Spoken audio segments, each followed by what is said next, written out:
Bien, vamos a iniciar la clase y estoy compartiendo pantalla. Por favor, dígame. Hola, se Sí, está doctora, está compartiendo. compartiendo. Bien, gracias. Vamos a iniciar la clase y vamos a ocuparnos de hablar del tejido conjuntival. ¿Qué es el tejido conjuntival? Es ese tejido extracelular que se encuentra alrededor de las células. Entonces, este comportamiento extracelular que sostiene a las células, nutre a las células, está formada por proteínas fibrosas, está formada por una sustancia gelatinosa, por mucopolisacáridos, glucoproteínas, etcétera. Entonces, como tejido conjuntival tenemos el hueso, por ejemplo, el cartílago, la grasa, sangre y el tejido linfático. Son diferentes tipos de tejido conjuntival o tejidos conectivos, se llama. ¿Sí? Entonces, vamos a tratar de ver este tejido conjuntival donde descansan las células, cuáles son sus funciones y cómo están estructurados. Tenemos que hablar de la matriz extracelular o la MEC. Esto que está acá se llama matriz extracelular. Se dice que esta matriz extracelular que rodea las células es una estructura tridimensional, ¿sí? Y está rodeando células, forma tejidos, está formando órganos en el cuerpo. ¿M? Y esta matriz extracelular tiene proteínas, tiene glucoproteínas, proteoglicanos. Si ustedes ven, no hay lípidos, solo hay proteínas y azúcares combinadas con proteínas. Eso es un dato bien importante, ¿sí? ¿Cuál es la función de esta matriz extracelular? O también se llama MEG. Da soporte estructural a las células, a los tejidos y a los órganos. Ayuda a las células que se puedan unir y comunicarse entre sí. O sea que las células se comunican entre célula, las células se comunican con su tejido de sostén, que es esta la matriz extracelular. ¿Mm? Participa también esta matriz extracelular en el desarrollo, la multiplicación y el movimiento celular. Las células no están estáticas, siempre tienen algo de movimiento en el tejido conjuntival. ¿Mm? Ahora también es la que favorece para el intercambio de las células con la matriz extracelular, o sea, las partes internas de las células siempre se ponen en contacto con su porción extracelular. Entonces, hay una intracelular. Y por supuesto mantienen la polaridad de las células porque estas células no se encuentran volando, nadando libres en este tejido conjuntival o en la matriz extracelular, se encuentran bien eh, sujetas, se podría decir, con ciertas moléculas de unión que son proteínas altamente especializadas. Es por eso que en las células epiteliales, por ejemplo, tenemos un polo superior, tenemos un polo inferior, la cara apical, la cara basal, la cara lateral. Es gracias a la matriz extracelular y sus componentes que nos permiten dar esta polaridad, ¿sí? Ahora, acá decimos de que la matriz extracelular está formada, repito, por proteínas intersticiales que son de tipo fibrilar. Vamos a ver más rato las diapositivas que tenemos proteínas que forman fibras, fibrillas, como lazos, como filamentos gruesos, delgados, etcétera.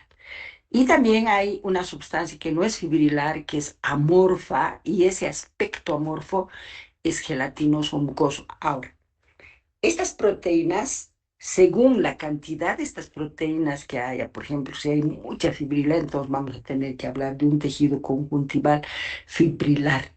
Si hay mucho material amorfo, muy gelatinoso, muy mucoso, entonces vamos a tener que hablar de tejido conjuntival mixomatoso.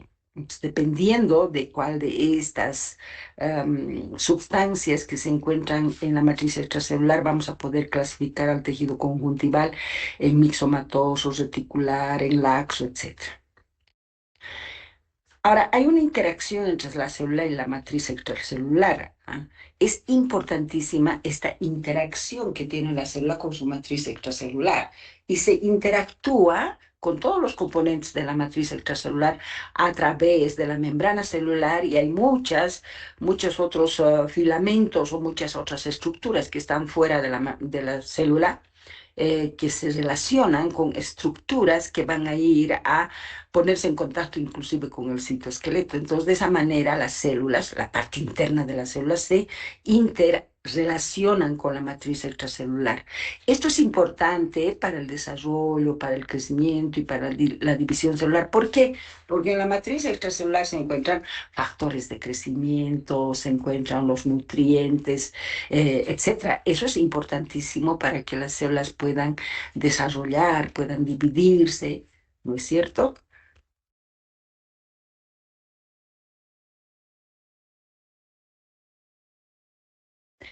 Ahí está, esa matriz extracelular también actúa como un reservorio de los factores de crecimiento. Tenemos estos factores de crecimiento, por ejemplo, el factor de crecimiento fibroblástico, el factor de crecimiento hepatocitario, etcétera. Hay muchos factores de crecimiento que se encuentran almacenadas en esta matriz extracelular. ¿Sí? También existen algunos tipos de proteínas, una familia de proteínas que son proteínas que tienen la acción de adhesión, o sea, mantienen a las células adheridas a su tejido conjuntival, mantienen a las células adheridas entre célula y célula.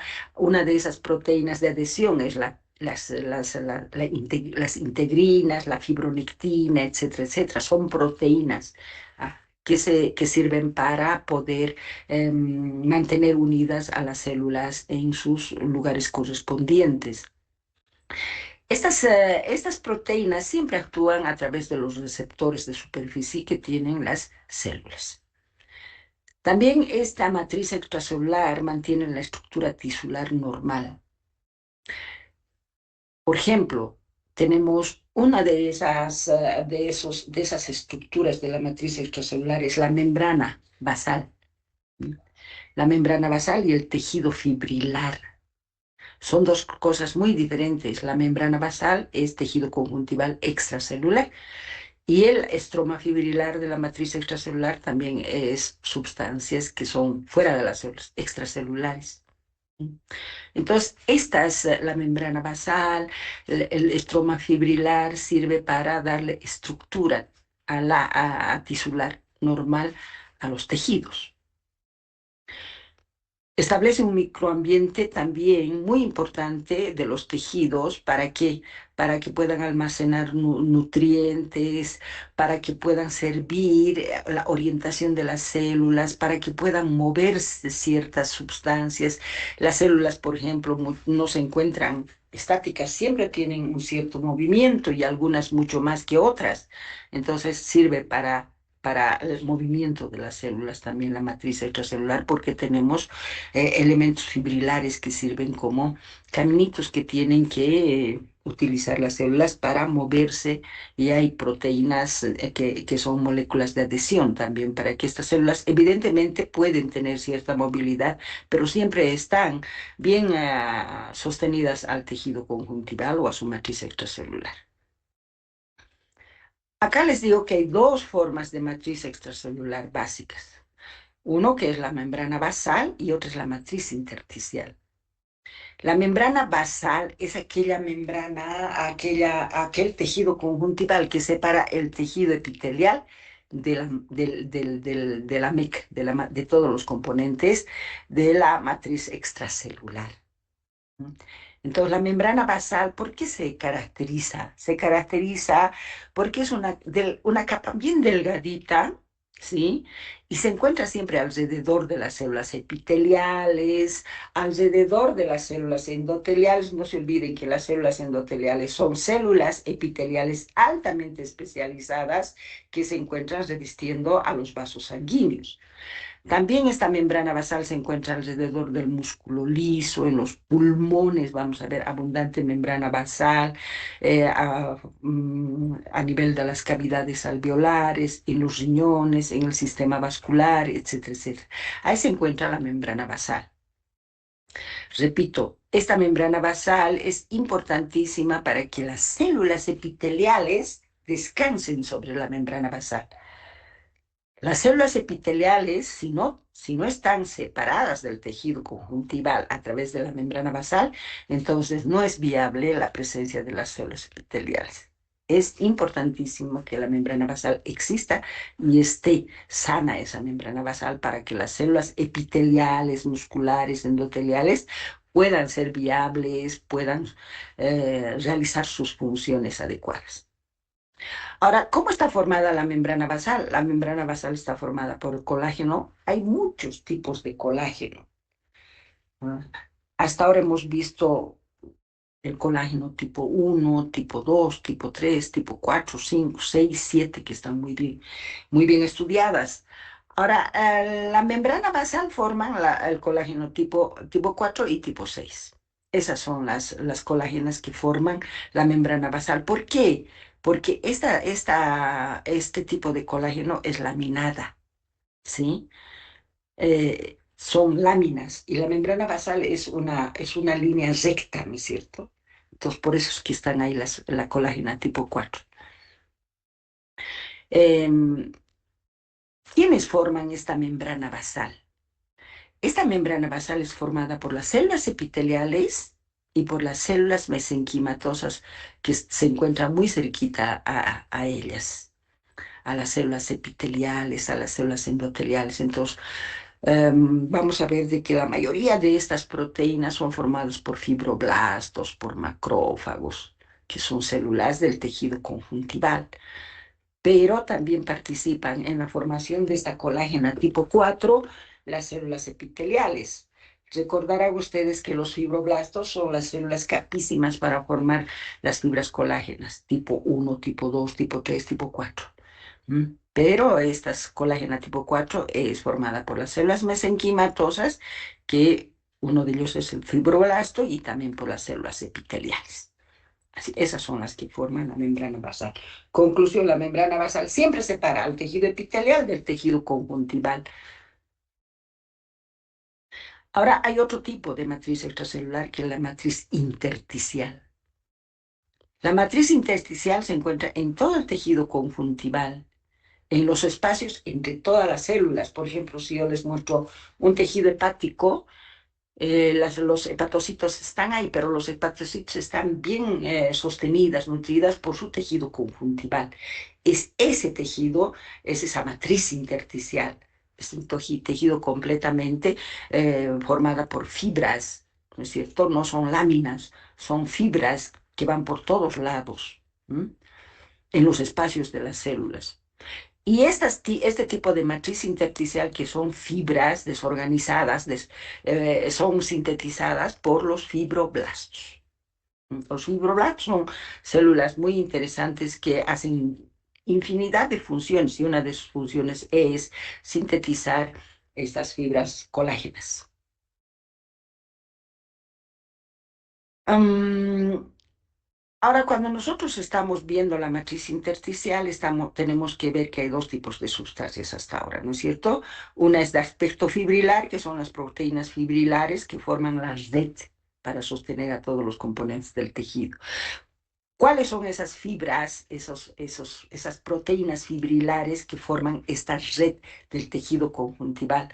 La fibronectina, la elastina y diferentes tipos de colágeno. Les decía hace rato, colágeno tipo 1, tipo 2, tipo 3, tipo 4, dependiendo si es cartílago, si es hueso, si es tendones, todo eso, ¿no es cierto? Ahí vamos a ver los diferentes tipos de colágenos que existen. Y por supuesto que también, si estamos hablando del tejido conjuntival, que es una red de proteínas fibrilares, entrerejados. Entonces, si solamente tuviéramos estas redes, como dice su nombre, red, dejaríamos espacios vacíos, huecos.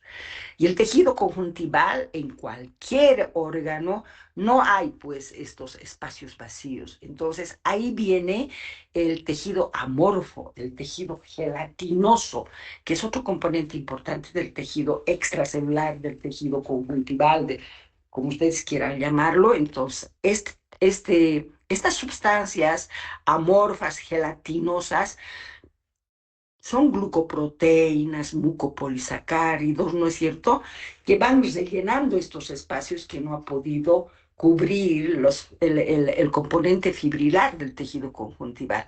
Y de esa manera vamos a tener un tejido completamente sin ningún huequito por ahí, ¿no es cierto?, porque estos mucopolisacáridos, como tienen la forma de moco, entonces van rellenando al tejido conjuntival. Y lo más importante que estas sustancias amorfas, gelatinosas, formadas por glucoproteína, mucopolisacáridos, lubrican los tejidos. El componente fibrilar le da la resistencia a no ser comprimido, a no ser elongado a los tejidos. Y el componente amorfo le da la característica de lubricación a los tejidos. Ahí están los componentes de la meja, haciendo ya un, una una síntesis. Está formado por 3 grupos de proteínas diferentes. Proteínas estructurales, que son fibrosas, ahí está la colágena, elastina, que le dan la fuerza de tensión y la elasticidad. Hay muchos órganos que tienen mucha elasticidad. Por ejemplo, tenemos el cuerpo del útero, donde tiene mucha elasticidad, alberga cuando hay un embarazo, entonces se va jalando porque es muy elástico, y cuando termina el embarazo se va contrayendo. Típico característica de las fibras elásticas. Pero también hay geles hidratados con agua. Por ejemplo, estamos viendo que son geles, moco. El hialuronano, el protoglucano, ¿no es cierto? Estos dan resistencia a la compresión y lubricación a los tejidos. Por ejemplo, los hialuronanos, los protoglucanos van a estar en mayor cantidad en los espacios interarticulares, porque ahí necesitamos tejidos que estén muy bien lubricados, ¿no es cierto?, para poder sostener ese trauma del roce de un hueso con el otro hueso. Las glucoproteínas adhesivas. Estas glucoproteínas adhesivas conectan los diferentes elementos de la matriz entre sí, entre células. ¿Eso qué quiere decir? Que son glucoproteínas adhesivas que permiten adherir a las células, a su matriz extracelular, o entre célula y célula. Entonces, son como unos scratch, que se puede decir, de que actúan estas glucoproteínas adhesivas para que las células estén adheridas a su tejido conjuntival. Siempre las células tienen cierta capacidad de movimiento, pese a que hay moléculas de adhesión. Ahora hay diferentes tipos de colágeno. Aquí tenemos la colágena fibrilar, ¿no es cierto?, la colágena no fibrilar, y están ahí los hialuronados. Dentro de los colágenos fibrilares existen más de 30 tipos de colágeno de tipo fibrilar. Entre ellas tenemos el colágeno tipo 1, tipo 2, tipo 3, tipo 5, tipo 4. Tipo 4 no. Tipo 4 es laminado. En cambio, el 2, el 3, el 1 y el 5 son fibrilares, que hacen como una especie de red. Estos se encuentran, dependiendo si es tipo 1, se encuentran en los huesos; si es tipo 2, se encuentran en los tendones, en los cartílagos, en los vasos sanguíneos, en la piel, etcétera, etcétera. Y también ayudan a la cicatrización de las heridas, este tipo de colágeno tipo 1, tipo 2, tipo 3. Más que todo, la colágena tipo 3 es la que va a ayudar a la cicatrización de las heridas cuando las heridas se están curando. Le dan la fuerza de tensión. Eso quiere decir que no son jalados ni son comprimidos y los tejidos, gracias a estas fibras colágenas de tipo 1, de tipo 2, 3 y 5. Repito, la fibra colágena tipo 4 y la fibra colágena tipo 6 son laminadas y se encuentran formando las membranas basales. Estas fibras colágenas, cuando recién se están formando las fibras colágenas, por ejemplo, en la cicatrización vamos a ver que cuando recién se forman las fibras colágenas, cuando recién se están sintetizando, no tienen una fuerza de tensión, una fuerza tensil al 100%. Tienen que formar enlaces cruzados con la maduración de estas fibras para adquirir esa fuerza tensil. ¿Sí? Enlaces cruzados laterales, ¿sí? Entre sus hélices, que son realizadas por unas sustancias que es la lisiloxidasa con la ayuda de la vitamina C. Entonces, estas sustancias van a permitir la formación de enlaces cruzados entre estas fibras colágenas tipo 1, tipo 2, tipo 3. Y de esa manera van a adquirir la fuerza tensil al 100%. Pero esta acción de la lisiloxidasa necesita la participación de la vitamina C. No sé si han escuchado ustedes a las mamás dicen, ay, le daremos vitamina C para que cicatrice bien y rápido. Es esta la vitamina C que ayuda a la acción de la lisiloxidasa para formar enlaces cruzados en las fibras colágenas. Entonces, de esa manera, ese tejido va a tener una fuerza tensil casi al 100%. Miren, cuando hay un déficit de la vitamina C, como ocurre en el ascorbuto, que es una enfermedad que se caracteriza por un sangrado fácil, ¿no es cierto? Que se presenta especialmente en los niños. ¿Eso por qué? ¿Por qué sangran fácilmente? Por la debilidad de la membrana basal, por falta de vitamina C. La membrana basal es la pared que se encuentra parte de la pared vascular. Entonces cuando la membrana basal no es viable, entonces las células endoteliales se van desprendiendo y pueden romperse los vasos sanguíneos, y ahí vienen las hemorragias. En la cicatrización también vemos, si no hay vitamina C, la cicatrización va a ser defectuosa, va a ser mala. Pero también podemos tener defectos genéticos en la formación de la colágena, que nos van a llevar a diferentes tipos de enfermedades. Entonces, hay diferentes defectos genéticos de las colágenas, de los diferentes tipos de colágena, y nos vamos a encontrar como enfermedades, por ejemplo, la osteogenia imperfecta, el síndrome de Ehlers-Danlos, ¿no es cierto? Entonces, se caracterizan porque hay debilidad de la pared de los vasos sanguíneos, más que todo a nivel de la membrana basal. Eso con relación al colágeno, ¿no es cierto?, fibrilar. Vayamos al colágeno no fibrilar. Cuando estamos hablando del colágeno fibrilar, no fibrilar, estamos hablando de la membrana basal. Esto tengo que ser bien explícito. El colágeno fibrilar se encuentra en el intersticio de los tejidos, rodeando a las células. Por ejemplo, si yo tengo un hígado, tenemos los hepatocitos, ¿no es cierto? Hay los hepatocitos formando los cordones de Remax. Entre cordón de Remax y cordón de Remax hay tejido fibrilar. En cambio, el colágeno no fibrilar es la membrana basal. ¿Por qué? Porque estas no son fibras que van a ir como redes, sino que son fibras colágenas de aspecto plano, aplanado y largos. Esa es la característica de la colágena tipo 4, que tiene aspecto plano y la membrana basal es aplanada, ¿no es cierto? Le proporcionan fibrillas de anclaje a la membrana basal y están localizadas siempre por debajo del tejido epitelial. Claro, no puede existir tejido epitelial si no hay membrana basal. Es importantísima la integridad de la membrana basal para que existan y sean viables las células epiteliales, las células endoteliales. Entonces, esta membrana basal separa al tejido epitelial del tejido conjuntival fibroso, que hace rato les he dicho, de este tipo de tejido conjuntival fibroso. Bien, eso sería con relación al componente fibrilar, refiriéndonos a los diferentes tipos de colágeno del tejido conjuntival. Vamos a ir a otro tipo de fibras, las fibras elásticas.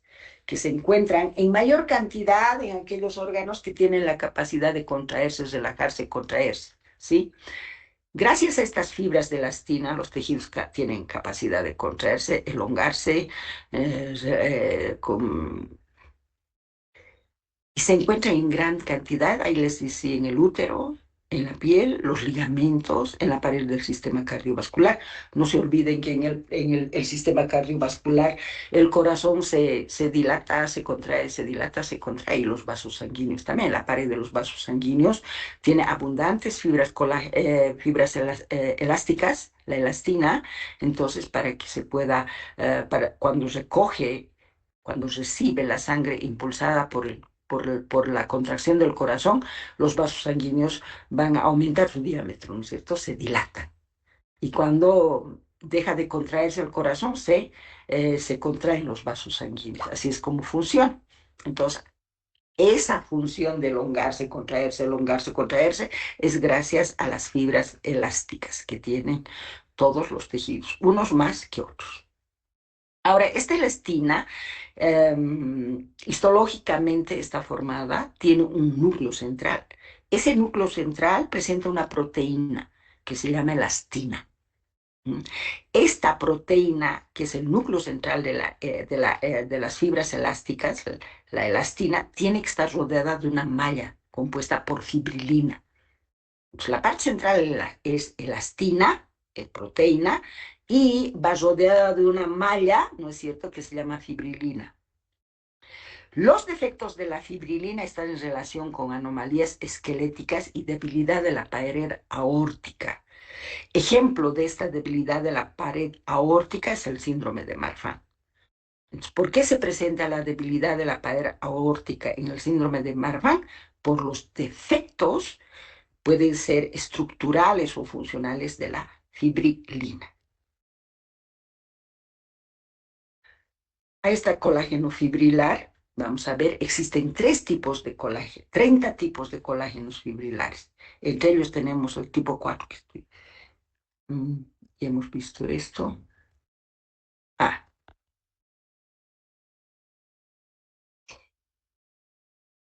componentes de la MEC, ya dije, componentes de las proteínas estructurales fibrosas, ya matrices de formas básicas, ya.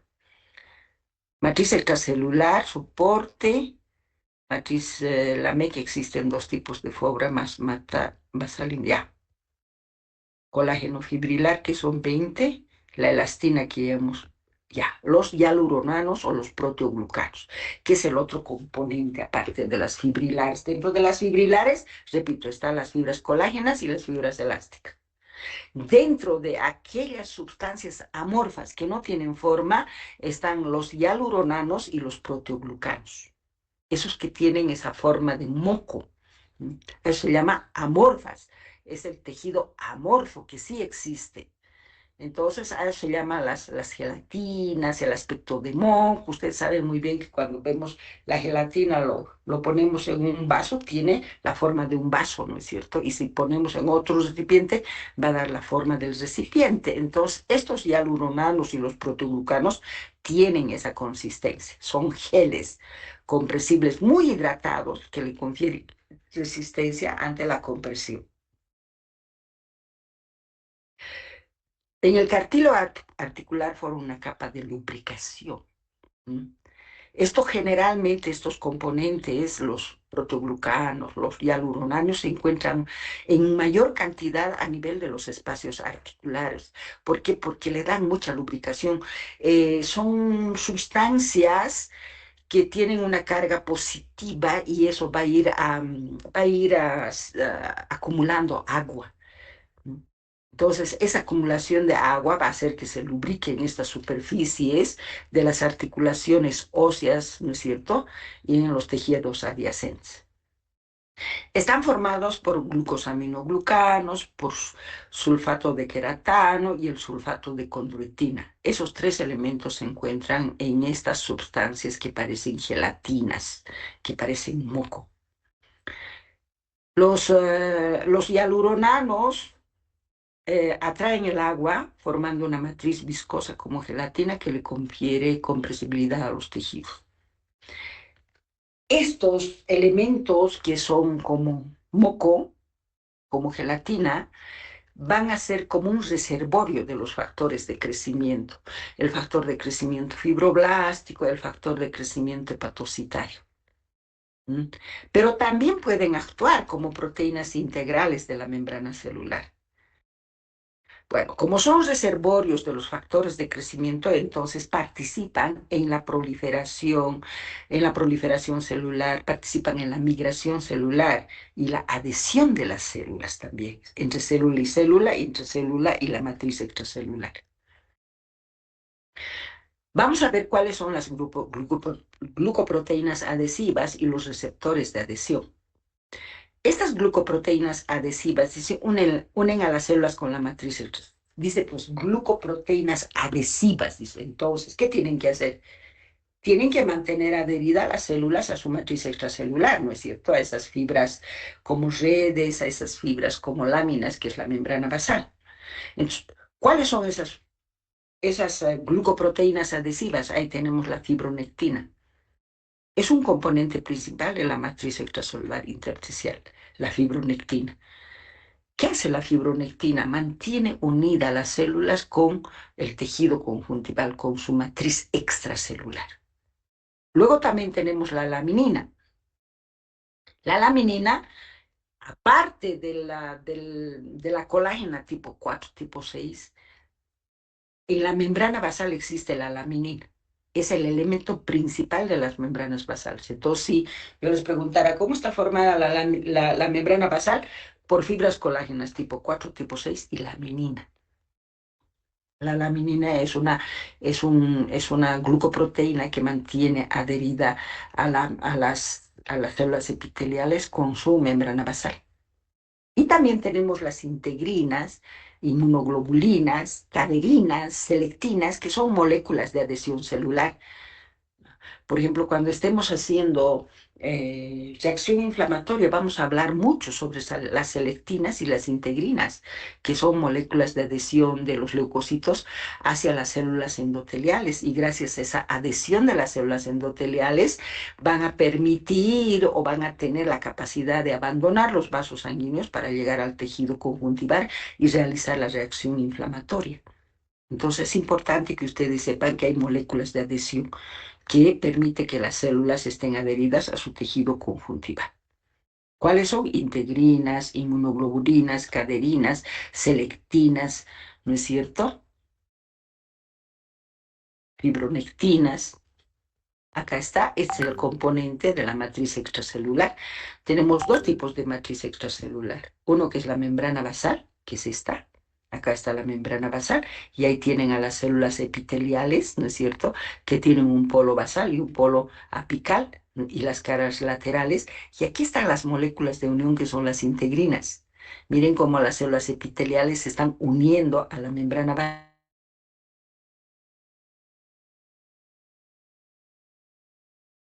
Este es la membrana basal, tejido conjuntival extravascular. Y esta es la matriz intersticial, que es todo esto. No se olviden que en el tejido intersticial, por el tejido intersticial están circulando los vasos sanguíneos. Pero no solamente tenemos en el tejido intersticial, miren, hay células, fibroblastos, fibrocitos, macrófagos tisulares, y hay todos estos componentes. Si ustedes ven, la membrana basal, que es tejido conjuntival extracelular, tiene colágeno tipo 4, pero también puede ser colágeno tipo 6, la laminina, que está aquí, ¿no es cierto? Todo eso hace la membrana basal, y hay proteoglucanos como estos. ¿M? Proteoglucanos, que son las integrinas que nos van a unir de la membrana, las células endoteliales con la membrana basal. Así está formando la membrana basal, que es tejido conjuntival extracelular. Y vamos a tener el tejido conjuntival donde descansan todas las células conjuntivales, fibroblastos, fibrocitos, macrófagos tisulares, etcétera. Entonces ahí tenemos, estos son los fibrocitos, son células completamente alargadas, con extremos que terminan en punta, ¿no es cierto? A eso se llaman fibrocitos, y estos fibrocitos están en este tejido intersticial fibrilar. en este tejido intersticial, que tenemos glucoproteínas adhesivas, que son estas. ¿Por qué son las glucoproteínas adhesivas? Porque van a mantener a las células en su sitio, ¿no es cierto? Ahí tenemos las integrinas, miren cómo las integrinas, aquí está el fibroblasto, y esta integrina está bien unida al fibroblasto y a la glucoproteína adhesiva para para sostenerla. ¿Mm? Entonces está bien adherida a los fibroblastos a su tejido conjuntival, que son las glucoproteínas. Si ustedes ven acá, hay diferentes tipos de glucoproteínas. Acá están los proteoglucanos, colágena tipo 4, la laminina, todos. En cambio aquí hay otro tipo de glucoproteínas, tenemos glucoproteínas adhesivas, tenemos los proteoglucanos que también están aquí, ¿no es cierto? La colágena con enlaces transversales, ya esta colágena que tiene enlaces transversales, se hacen enlaces cruzados, entonces se va a formar en una colágena completamente madura, muy resistente a la compresión y a la elongación. ¿Mm? Ahí está. La matriz intersticial tiene colágenos fibrilares, tiene elastina, hialuronados, protoglucanos. ¿Mm? En cambio aquí tiene otra composición la membrana basal. Tiene colágeno tipo 4, tiene laminina y protoglucanos, nada más.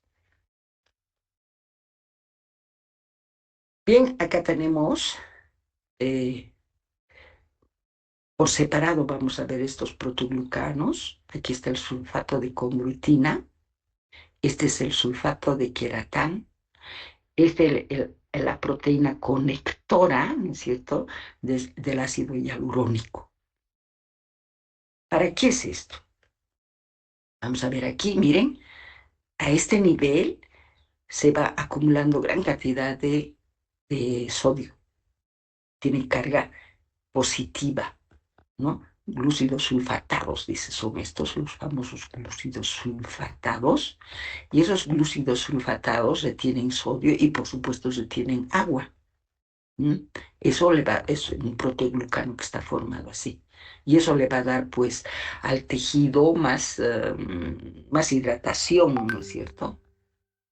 ¿Por qué? Porque estos espacios están llenos de agua. Generalmente estas estructuras están bien desarrolladas en las articulaciones de los huesos, en la piel también. Y aquí tenemos los diferentes tipos de glucoproteínas. Este es el heparano, ¿no?, que está en la matriz extracelular. El sulfato de parano, aquí está. ¿Para qué es esto? Para ver de que las fibras extracelulares, a través de proteínas transmembranas, se conectan directamente con el citoesqueleto de la célula, a través del zinc decano. Porque este es el citoesqueleto de la célula, la actina. ¿Sí? Entonces, por eso es que tenemos una conexión directa de la parte extracelular con la porción interna de la célula, con el citoplasma, con el citoesqueleto. ¿Mm? Ahora vamos a poder entender por qué los estímulos que se crean fuera de la célula son reconocidos por los receptores, y esos estímulos van a ser reconocidas por su receptor, ¿no es cierto? Estos estímulos actúan como ligandos que son muy específicos para receptores específicos.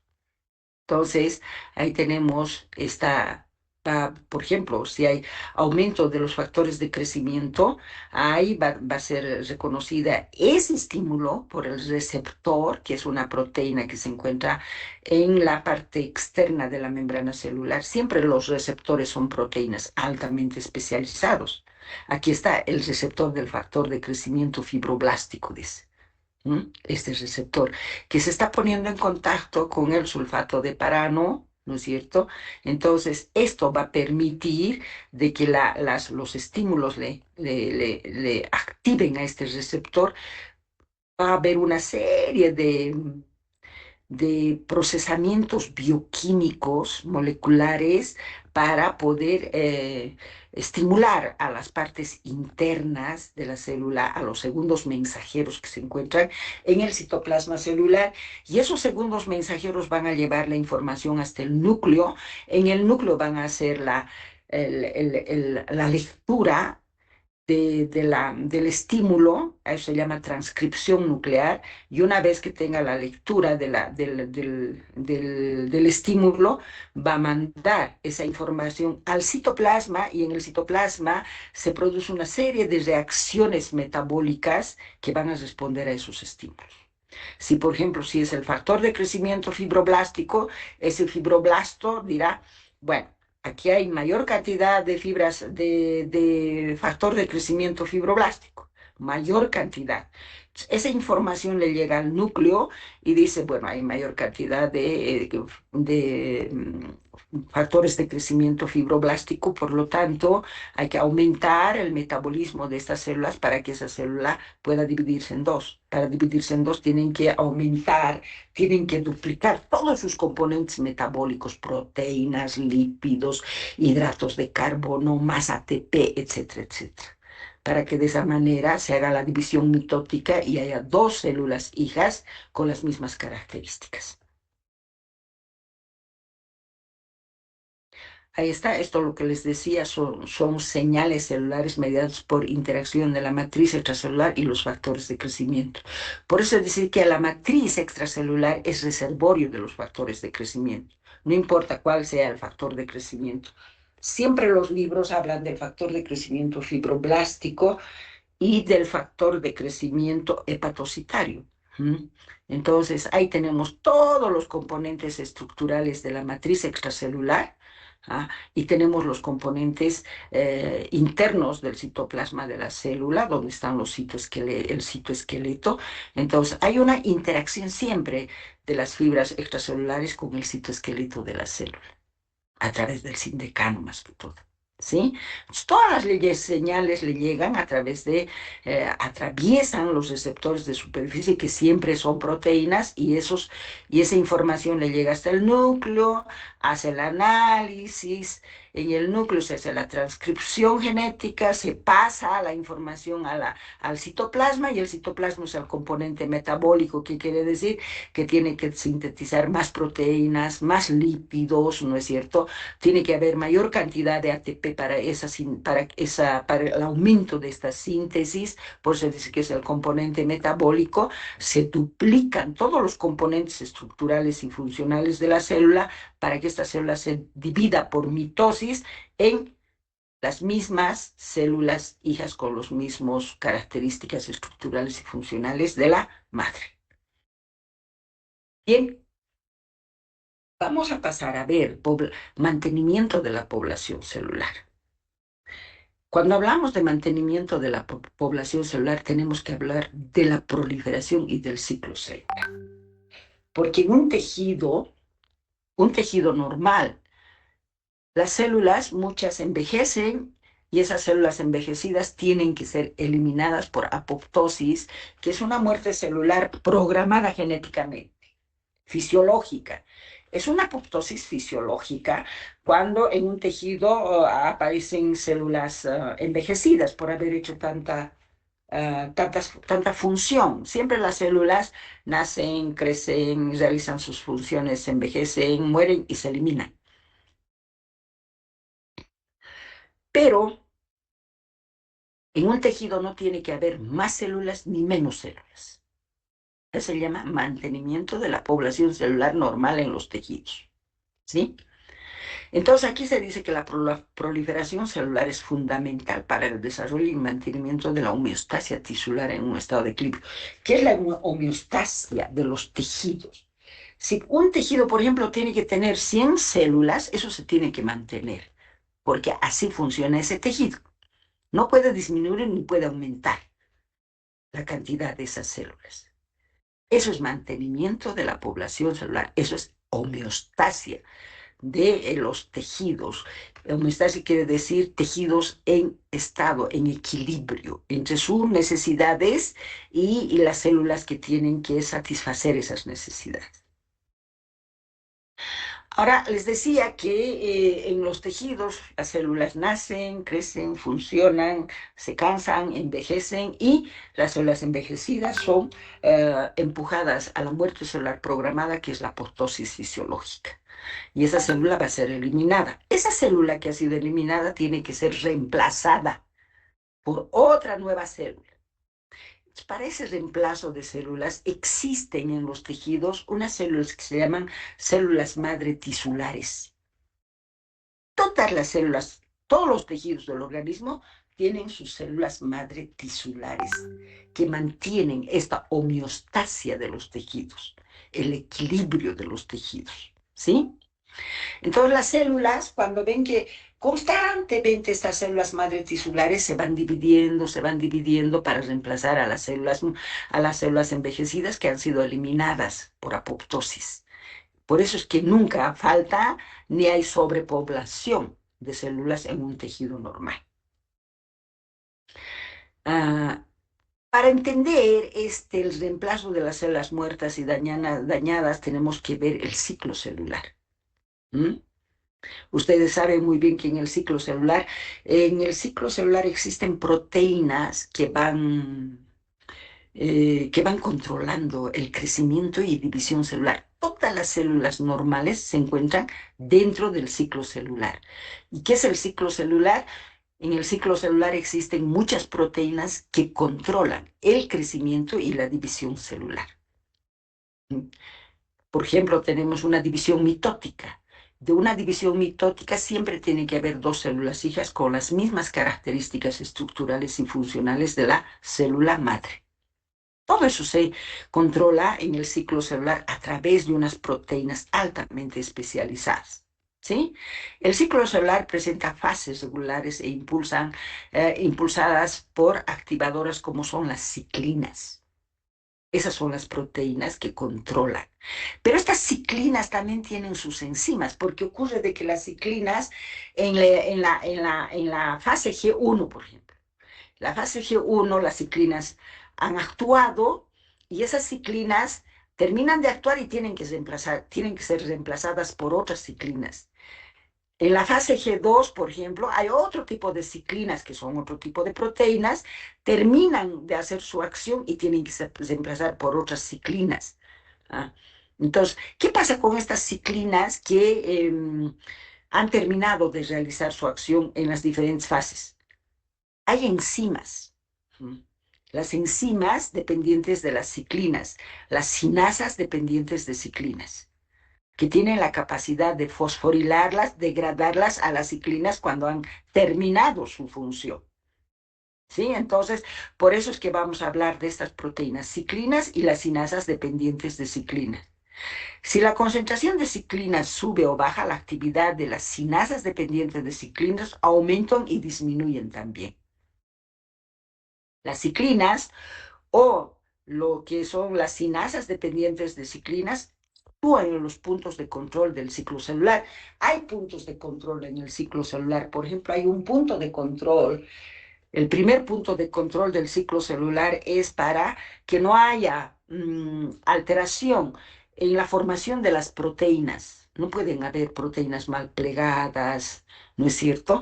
Entonces, cuando hay proteínas mal plegadas, todas estas enzimas, todo eso controlan eso. Además que no pueden haber mayor cantidad de sustancias que se vayan formando porque eso es anormal. Todo está controlado, pero también hay control de la división celular. Y son diferentes proteínas que vamos a ver quiénes controlan el correcto formación de los componentes estructurales y funcionales de la célula y quiénes son los que controlan la división celular en un ciclo celular. ¿Sí? Entonces, eso es lo que vamos a ver ahora. Este es mantenimiento de la población celular, proliferación y ciclo celular. Acá está, este es el ciclo celular. Todas las células del organismo entran al ciclo celular. Hay algún grupo de células que cuando han terminado de madurar escapan del ciclo celular. Aquellas células que nunca más se dividen cuando ya son maduras. Se llaman células permanentes. Gracias a comprender este ciclo celular, se ha podido clasificar a las células en tres grupos: células lábiles, células permanentes y las células estables. Son tres tipos de células. Por ejemplo, las células lábiles nunca abandonan el ciclo celular, siempre están dentro del ciclo celular. ¿Cuáles son esas células lábiles? Son aquellas células maduras con capacidad de dividirse, las células epiteliales. Esas son células maduras que constantemente se van dividiendo. Entonces, esas células, por ejemplo, nunca abandonan el ciclo celular. Aparecen, están en la etapa G1, que es de crecimiento, duplicación de todos sus contenidos. ¿Ah? Entonces, para que pase a la etapa S, ¿no es cierto?, de síntesis, ¿qué va a hacer? Hay un punto de control. ¿Qué quiere decir eso? Que todos los componentes que ha almacenado aquí tienen que estar bien perfectos. No pueden haber proteínas, aminoácidos imperfectos. Si es que hay eso, entonces las proteínas que actúan a este nivel, las ciclinas, van a